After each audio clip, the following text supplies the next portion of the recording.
Today we're honored to welcome Matt Harmony to the show today. Very excited to have him on. He has an amazing story. And this is really about being of service to people, right? Just understanding that we have the potential to change someone's life, really. And just honoring that and kind of developing that spirit of service within us is so important. He has a great story and a great message. I'm really happy to have him on. How are you doing today, man? I'm doing well. Thank you for having me.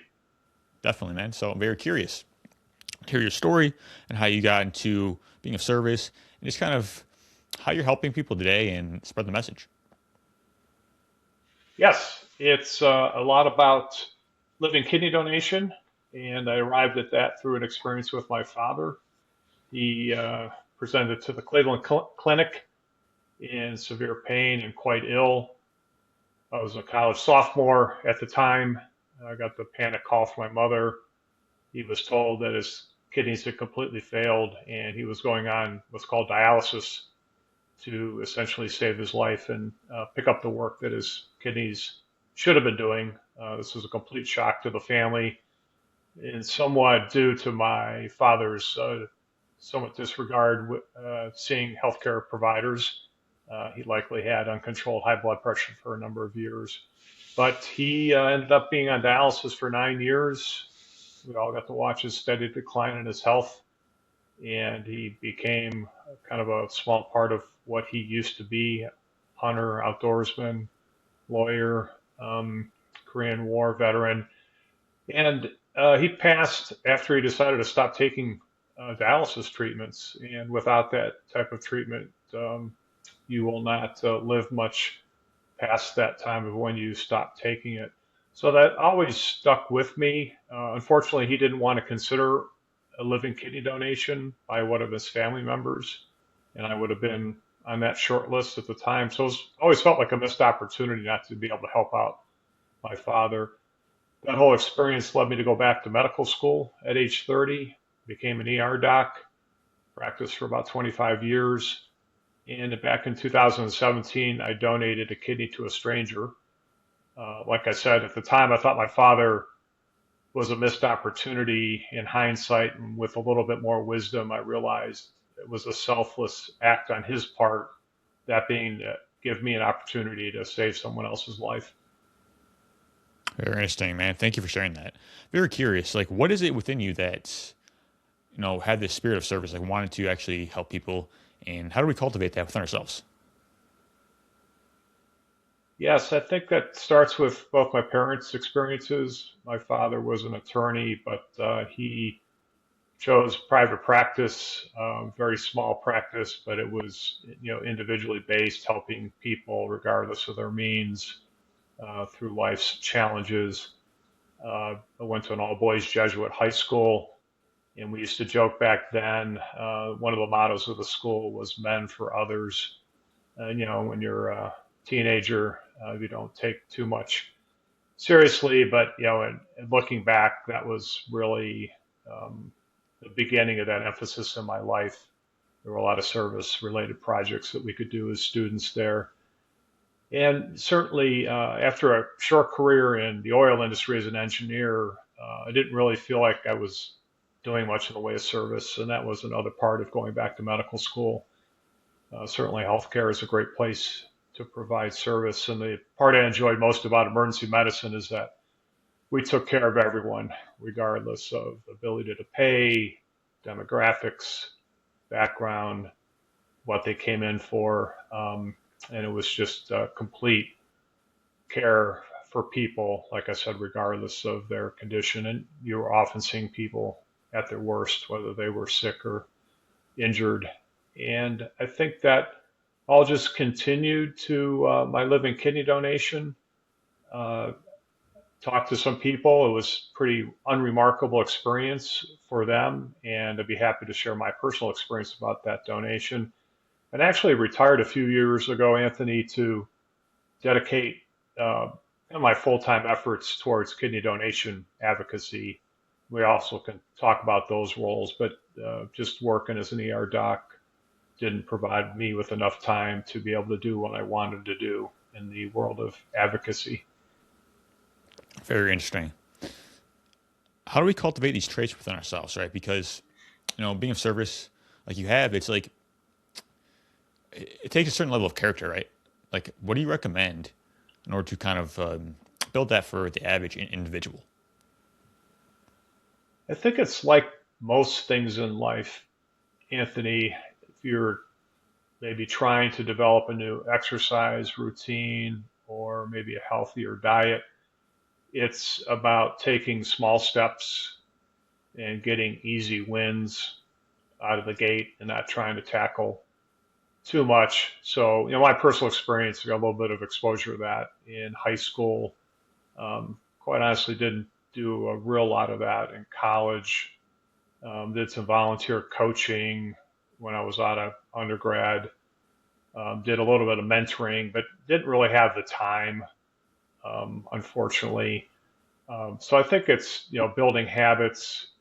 It's getting experience in pretty low risk environments, and then surrounding yourself with people that have a similar mindset. Again, that's very similar. If you want to start an exercise program and be active, hanging around with people that also enjoy doing that makes a huge difference. Yeah. So it sounds like these small steps, right? This incremental progress that we can do to sort of forge our character. Yes. Makes sense. Like on a day-to-day basis, what does it look like for someone? Like maybe we're kind of maybe we're looking for purpose, right? And we want to kind of find out where that goes and see what direction we go in. Like if someone is just doing this on a day-to-day basis, what would that look like for someone? I'm a big proponent of goals, and they can, some would argue I'm a little bit too much into goals. I spend a lot of time on them, but I think you also have to have some flexibility. You really just have to start with, the higher purpose, and for me, that's, and not necessarily in a order of priority, but my health, right? So if I'm not healthy, I can't do the things that I want to do. For a lot of people, including myself, that's involvement with your church or some other spiritual organization or relationship. So I've taken a big leadership role this year in that area, and then advocacy. Um, Again, I think finding like-minded people, and I've established goals both in writing the book certainly was a big goal and a pretty big accomplishment, quite a time-consuming project, much more so than I would have guessed in the beginning. And then, especially in the living kidney donation advocacy world, Anthony, there's just a lot of other highly motivated people that want to affect change. We've had no change in the number of living kidney donors over the last 20 years. And there's a lot of people working on a lot of different efforts to try to change that. We have over 90,000 people waiting for a kidney on the transplant waiting list in this country, and about half of them will die before they receive a kidney. So there's a lot of work to be done in this wealthy country of ours. That should be unacceptable to everybody. Yep. So you're also a world record holder, is that right? Yes, You want to talk about that? absolutely. So we put together 5 living kidney donors to form a team to attempt to set a Guinness World Record by climbing the highest point in each of the 50 states in the shortest amount of time. So the existing record back in the 80s was about 43 days or so, just to give folks a perspective on how long that was going to take. So we had 3 climbers, 2 support people. We started on Denali, arguably by far the hardest of the 50 states, with the understanding that if we weren't successful there, we would have to reevaluate the project. But the goal was to dispel some myths about living kidney donation. The first being that you're somehow physically limited after you donate a kidney, and that's completely untrue. On the flip side, Anthony, you don't have to be a mountaineer or a world record holder to donate a kidney, but we just wanted to dispel that myth. And we had a good social media following. We made frequent posts on the internet to help raise awareness. We had tons of people come out to trailheads to cheer us on or even to join us on some of those climbs. And it was a lot of fun, raised a lot of awareness. And I'd always thought about writing a book. And the big thing I lacked was something interesting to write about, in my opinion. And this trip, this adventure, was a perfect example of something exciting to write about, and hence the Incredible, book. man. You also talk about the neuroscience of being altruistic, right? Being a service. I think that's so cool because we talk about these things, but there's actually like a science to it. And yeah, we really talk about that. I'm really excited. Yes, so not the world's expert on this particular topic of neuroscience, but Dr. Abigail Marsh is certainly one that is an expert if someone wants to look up her research work and her writings. But she has gone on to show that the amygdala, which we have two, a right and a left, control a lot of our kind of behaviors and personalities. And she has shown people that are more altruistic, and namely living kidney donors, have a larger right amygdala than the average person. And to further support her premise, she looked at a group of career criminals, and they actually have a smaller right amygdala, suggesting that if you have a pathologic personality, that would suggest that you're going to have a smaller amygdala. Yeah. Amazing. Because the amygdala, as you mentioned, is this fight or flight part of the brain, really responsible for stress and, almost fear in a sense, right? Yes. And once we start to develop certain traits, it's it starts to become a little less active. And certain other parts of our brain that are responsible for cognition and forward thinking get activated, as you mentioned. Hmm. Yeah. That's a great summary. So you also talk about courage, right? And kind of like being empowered. You want to talk about that and like what does courage mean to you? Courage, I think in general, can be summed up by stepping outside your comfort zone and doing things that others might not, or that you've never done before. And it can be small things like talking to someone that you're a little intimidated by, or it certainly could be, climbing Denali, for example. And courage doesn't mean taking unnecessary risks, um, especially with respect to our trip. There was a ton of planning and research and recon that was done, mostly by our captain, Dave Ashley. So that helped to mitigate the risk. And, courage can become unsafe in certain instances, but I think if you're prepared, you've done your homework, despite doing something that's very difficult or some people may even consider unsafe, uh, Yeah, that's what courage courage is is really all not about. exactly.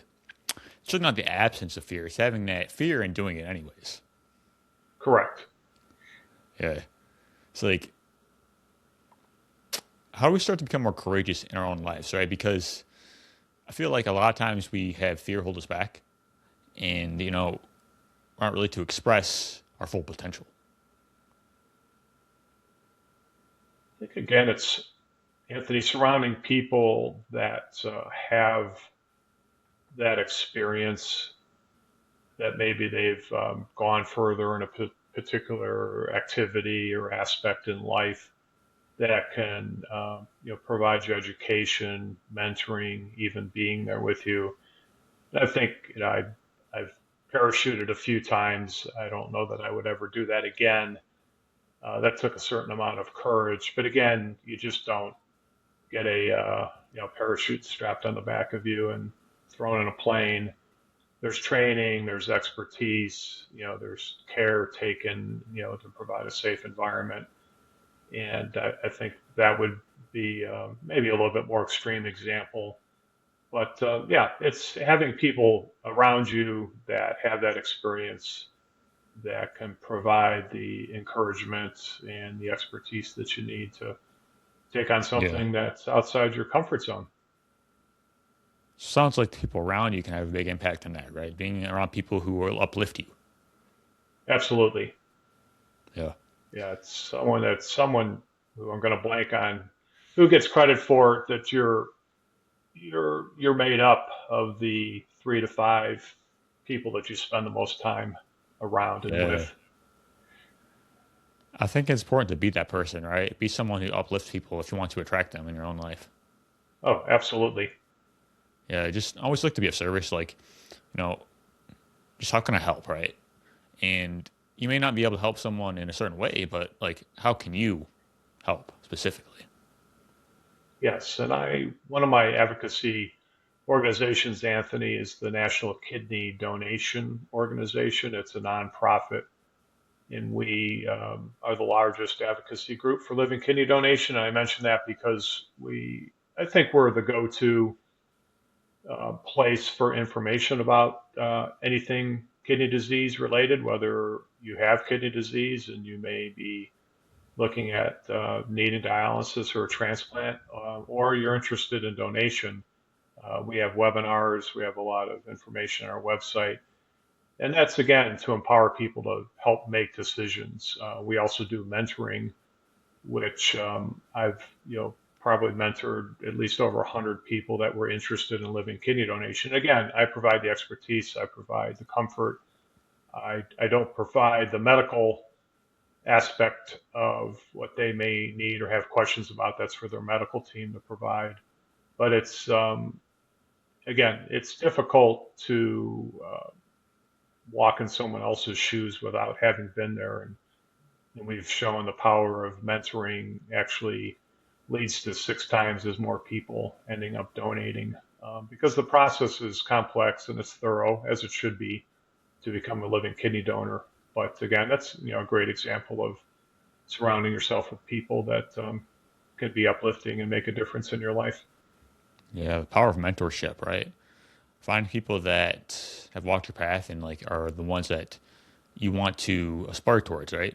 And that can be such a model and just kind of like learn from people.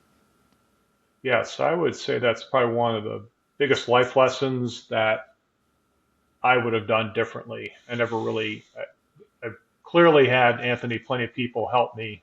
Don't get me wrong, but I never really took advantage of a true mentor in my various stages of life. And I don't know if that was kind of growing up. My dad was of the mentality of do everything yourself, not from a selfish standpoint, but be independent, uh, whether that was working on your car or getting a job. Um, he thought that you needed to figure out things yourself, and that's how you learn. And he was very self-reliant, and I may have, followed that a little bit more closely than I should have. But yeah, I would definitely would encourage people to seek mentors, regardless whether it's in your work or things you enjoy doing. Yeah, if we're like looking to learn something from like anything in life, really, it's like good to have like an example and something to kind of cultivate a process in a sense. Yes, absolutely. You also mentioned that when it comes to like courage and altruism and all these things, it's important to do it in an intelligent manner, right? Because a lot of times we sometimes do things in a way that we're not really into. Like we're just kind of like test courage in a sense, but it's not really going toward like an intelligent ideal, if that makes sense. Yes, it certainly does.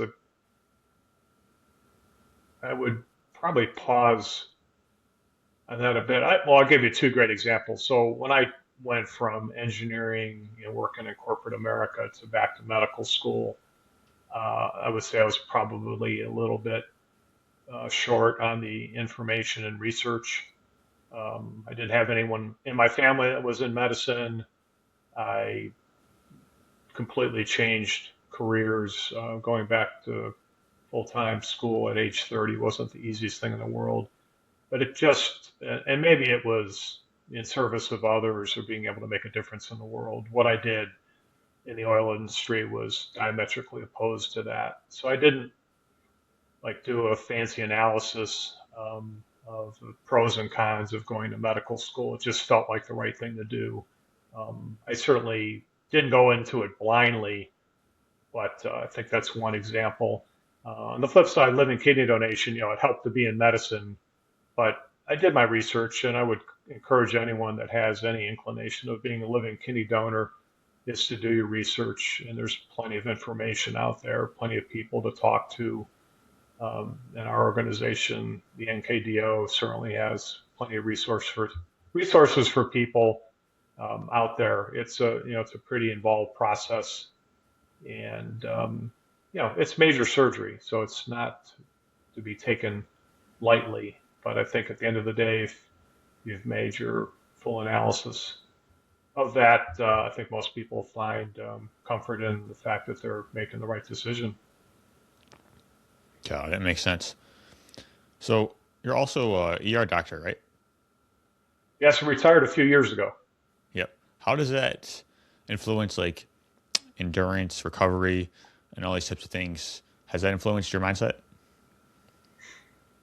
Absolutely. That's a real test of your physical and mental health. We could talk about the physical first. 8 to 12 hour shifts. In my case, we had sometimes 45-minute drive to one of our hospitals. Our group served 4 different hospitals in our community. And it's physically demanding. The pace is fast, the interruptions are frequent. And, at the end of certainly a 12-hour shift, there wasn't going home and, getting a workout in. It was usually 9:30 at night after getting up at 6:30. So a long day. But the physical demands, taking care of yourself, eating well. I mean, many times, I took a meal or two with me instead of, eating the junk that was often in the break room on the table or running to the cafeteria. A lot of stress eating was easy to fall into that trap. I think the mental health aspect is even more challenging. Again, as I've mentioned earlier, Anthony, you see people at their worst, whether they were in a bad car accident or they have complicated medical issues and everything in between. People that are having thoughts of hurting themselves or having trouble with drugs or alcohol. And you had to be able to provide empathy to patients and their families, but also in turn take care of yourself. And working rotating shifts, nights, weekends, holidays, also aided what we used to refer to as your empathy well. So that well got drained from all those stressors. You're going to end up not doing well. It'll probably have some physical side effects to it. It was very disruptive to your sleep, which I would argue is probably one of the biggest health benefits that people could, easily manage themselves.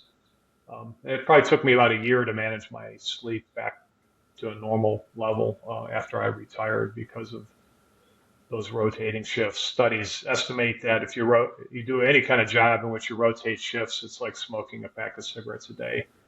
So that puts things in a pretty negative perspective. But with that, though, comes being able to take care of yourself, knowing the detrimental effects of what you've chosen to do. Yeah, that makes sense. Thanks for sharing that. You had mentioned distractions, right? I'm curious, like, what have you developed strategies to kind of deal with those? Because we all experience these in our lives, and just kind of being distracted from what matters. And what can we do to actually gain traction? So here, I'll have the ballpark numbers. They may not be exact, Anthony, but they've studied emergency physicians and how often they're interrupted uh, in a given hour, and it's in the 8 to 10 minute range, 8 to 10 times per hour. So I always remembered the 6 minutes. So every 6 minutes, on average, an ER doc gets interrupted. And then if you know the literature on the other side, to become re-engaged with the task. There's no such thing as multitasking. It's task switching. So they say it takes 20 minutes to regain your previous task after being interrupted. So that's an impossible loop if you do the math. If I'm getting interrupted every 6 minutes and it takes me 20 minutes to reorient on my previous task, yeah, in 20 minutes, there's just no way in an emergency department you can focus on one thing for 20 minutes, unless you have someone that you're at the bedside that they're in extremis and dying. You may very easily be in there 20 or 30 minutes, but I'll guarantee you someone will stick their head in and interrupt you about a question about another patient. So, yeah, strategies, please, I hope your audience doesn't take anything away from the demands of an emergency department. Those strategies are not, most strategies are not terribly effective in that environment, but that environment's pretty unique. What I did do there is I always had a blank piece of paper and I wrote everything down that could manage to wait 5 minutes. And some people would come to me with administrative requests. Hey, can you call Dr. So and so? Sometime he had a question about this or that. All right, so that I'm not dropping what I'm doing and doing that right that moment. So I'm writing it down because after I walk out that door, I'm uncertain. I'm certain I would forget that. So writing things down, I think, is helpful. But more realistically, in most people's lives, and now being retired, um, I set aside deep work time, and that was really important for writing the book, and it's equally important now with the advocacy work I do. And it you just have to play with it and see what works best for you. But my deep work time is usually blocked out from 8 a.m. to noon as best I can. Now, if there's a meeting or appointment that occurs during that time, then so be it. You can't be perfect, and you can't be bothered by less than perfect system. You'll never have a perfect system. And the way my mind runs, Anthony, I'll have random thoughts during that time, and again, piece of paper, and I write them down if they can wait, and they usually can. I'm not in an emergency department anymore, so they almost always can wait. And then it breaks or afternoon, get those things in my to-do list and process them appropriately. Yeah, makes sense. Great strategies. It's important to kind of have a system, and as you mentioned, that deep work is so key. Absolutely. Yeah, if anyone in your audience listens or reads Cal Newport stuff, he's a great resource, and he's written several books on the topic of managing your time and deep work, and has a podcast as well. So he has a lot of very deep, pardon the pun, thoughts on the whole managing your life and especially being able to get difficult things done. Yeah, for sure. How did you manage to take care of yourself within that environment? I think several strategies I think are important. One, I think you have to have um, not another vocation, but avocation or avocations, things that you do outside of work that are important to you. That certainly was family and is family for me. I also talked about spirituality and developing and maintain a healthy relationship there. Um, my really go-to was athletics and specifically endurance activities. So I was outside all the time, running, riding, paddling, um, and it was just my opportunity to kind of decompress. And also, of course, for the most part, healthy habits.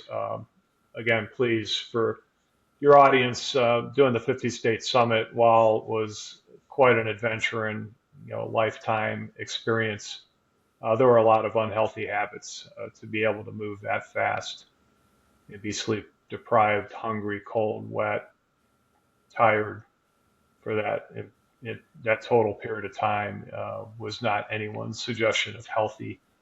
But I think what people could take away from it is getting outside, hiking, walking, walking the dog. All those things I think are very beneficial, especially if you can get out in nature, local park or better. For sure. Build that level of resilience. Absolutely. And as one saying goes, if it doesn't kill you, it makes you stronger. Um, I know that somebody had that in the song or two, and not sure who gets credit for that quote, but yeah, it's a little tongue in cheek, but uh, we grow from, I would argue, more so from our failures than our successes. And the Yeah. failures can be, trying things that are new and not being successful, or doing things too much. Like I'm nursing a knee injury right now because I came back to my running a little bit too aggressively. So now I just, have to, I'll learn from that mistake and yeah, build some resilience not to be able to run like I typically do. But it's getting better, it takes time, and you don't heal as well as you do when you were younger. You just have to understand those limitations. Yeah, 100%. We talked a little bit about, spirituality. How does that play a role for you?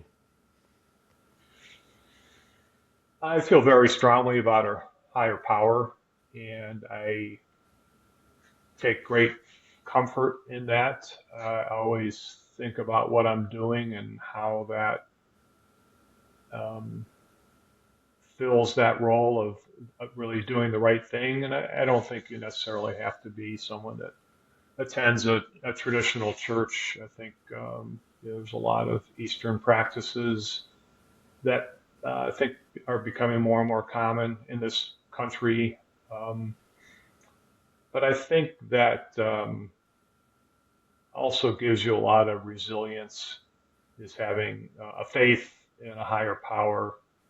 And yes, during difficult times, it can be a little frustrating to work yourself through those difficult circumstances and wonder why that higher power, whatever it may be, is not supporting you or is not helping, just despite your reflections, prayers, what have you.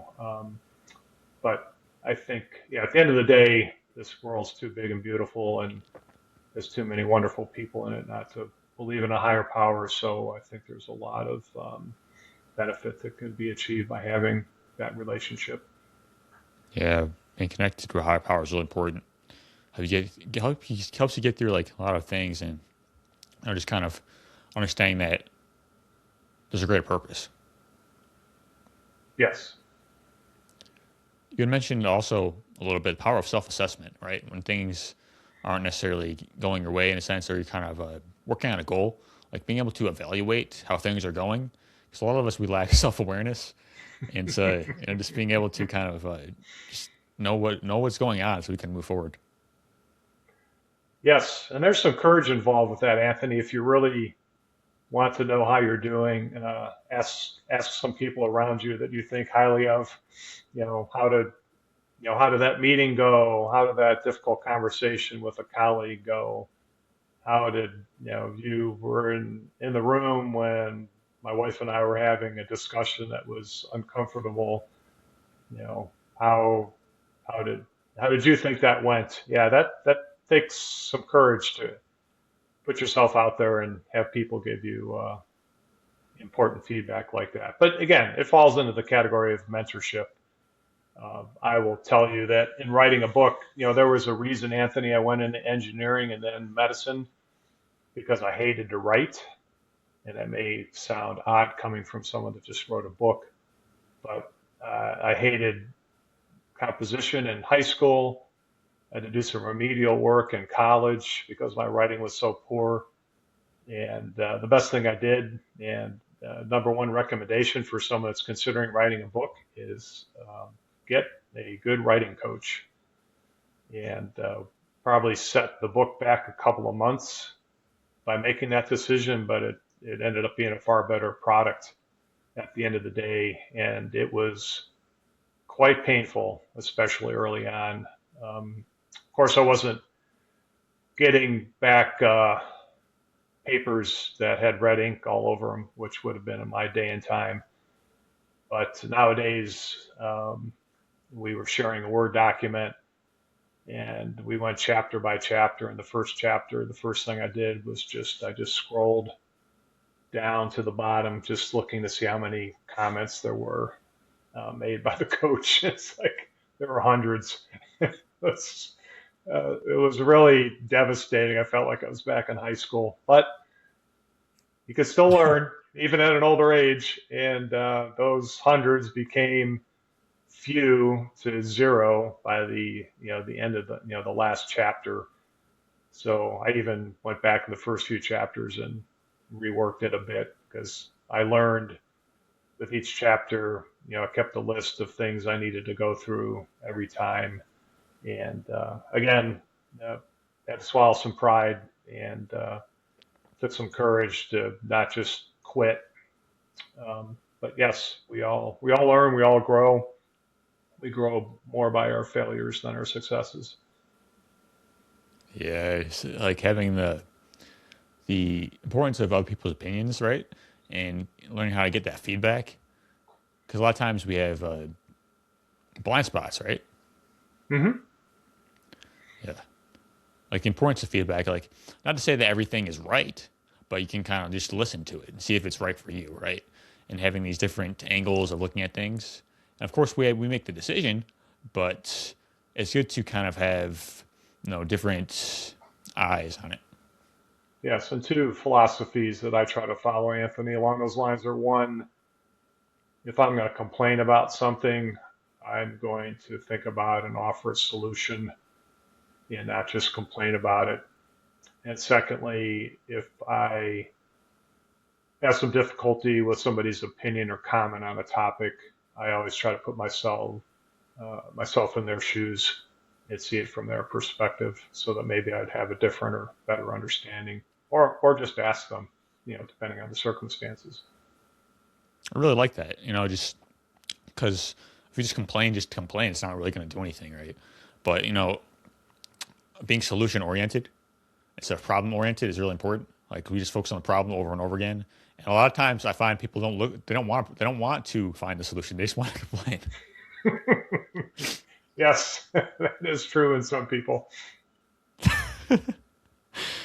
Yeah, it's like being generative with your energy. Like how can we make progress? How can we actually get to the destination as opposed to like just sitting in this fear state? Hmm. It's so important. It's like because when we do that, it's as opposed to being constructive. What we're really doing is we're kind of like we're teaching people to not reach your potential in a sense because we have these things that we want to just kind of put our energy towards, but we have to realize our energy is going towards something. So you may as well direct it in something that's positive. Yes, the event or the topic itself is not positive or negative. It's just your interpretation of it, right? And there are a lot of things that happen that Yeah. are just a fact, and the fact that it's bothering you is on you and not necessarily on the event, right? Like, my wife got one of our cars stuck in the snow yesterday, so I had to go kind of gather up some gear and go dig her out. And it's a Sunday afternoon. I don't have anything pressing. It's cold. It's sunny out. And we get the rare snow. So I grew up in the north, so I don't mind the snow at all. And it was just an iterative process, and it was a little remote, so it was just my wife and I, and just back and forth. And I'm sure you've unstuck a few cars in your day if you're in Michigan.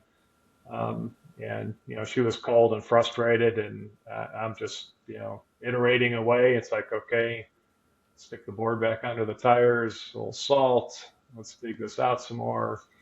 We're making some progress, and eventually we got the car unstuck. But yeah, if you kicking the tires and complaining and get all frustrated. Yeah, well, I guess we could have called a tow truck, but I'm guessing that would have been hours because this area does not do well with any snow, let alone several inches. From your perspective, how do we keep a positive outlook on things? I think a lot about what we've talked about, but keeping the big picture in mind. Um, I I think I've grown over time. Personally, I would get frustrated with simple things. Somebody that you know misses a sign, maybe a yield sign while driving, and it's not really that close of a near miss of a crash, but you know, I I'd get all bent out of shape in my younger days, and now it's like maybe they're distracted, and it comes with 25 years of working in the emergency department. It's amazing what people deal with problem-wise. You see a young woman, maybe it's single mother, several children, working two jobs. She's trying to arrange daycare or appointments, and she's on her phone and distracted. Um, but she's got a lot going on as well. So I think giving people grace first before criticizing, um, Yeah, I like and that.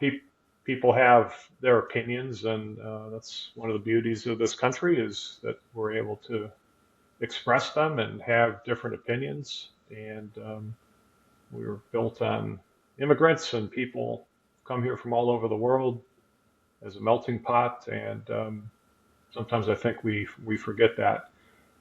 But yeah, having grace, I think, would be the exclamation point on that question.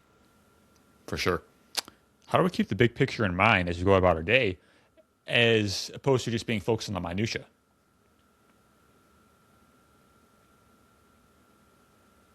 Yeah, all the little, you don't get to the big picture without a lot of little steps, right? You don't get to the point of maybe running your first 5K by, going out and running a few miles out of the gate. You don't get to be working in a certain profession without taking a lot of classes and without doing all the homework and being disciplined. So I think it's developing those habits, getting used to doing the little things correct and in a quality fashion so that you're prepared to take on the bigger tasks as they come your way. And I think that is true as a young person working their way through an education. It's true for someone working for someone else or in corporate America. You're going to get more and more responsibilities and promotions if you're doing the little things well. I think that's probably true in sports, especially team sports. That learning the fundamentals allows you to advance in your chosen sport, and there's a reason why people play professionally. They've taken a million shots, or they've practiced this move a million times, or this block, or what have you. And I think that doesn't get emphasized enough in this country. I think there are far more. Um, the example I would give, is Roger Federer in tennis. He played a ton of sports early on, soccer, obviously tennis, and he became very good at a lot of athletic endeavors before focusing his attention on tennis. And I think there are a lot more success stories that follow his pattern than, say, a Tiger Woods, who was granted one of the best golfers in the world, but that's all he did from a very, very young age. He played no other sports, and yes, he became very good at what he did. And I think those stories are really emphasized in the media. But I think people are much more successful if they take a balanced, broad approach and learn the little things across a broad spectrum of activities. I'm blanking on, I think it was Epstein wrote the book about, I think it's called Range. You may want to fact check that, but he studied people across all kinds of types of disciplines, music, literature, sports, and he came to that conclusion that people that later in life became very successful were more likely to be the case than someone like Tiger Woods, who was successful at a super young age because they tried different things, they figured out what they were good at, and they could draw on those experiences from other activities and make them better at what they were focusing on later in life. Yeah. We tend to major in these in minor things, but it's mentioned it's like it's important to do the small things right. Really kind of master the fundamentals because that's how you reach the big things. Yes, absolutely. Very important, man. All right, Matthew, this has been awesome. I appreciate you so much for coming on the show today, sharing your story with us, all your insights of being altruistic, right, and just being of service, and how we can develop our character to kind of choose whatever direction that you want to go in life, and just being a model for what is possible. Yes, it's been a great time with you, Anthony. A lot of thought-provoking questions. I enjoyed that. Thank you. So, if people want to get connected with you and your work, where can we go? The easiest place to go is my website at mattharmodymd.com. All right. Thank you. Absolutely.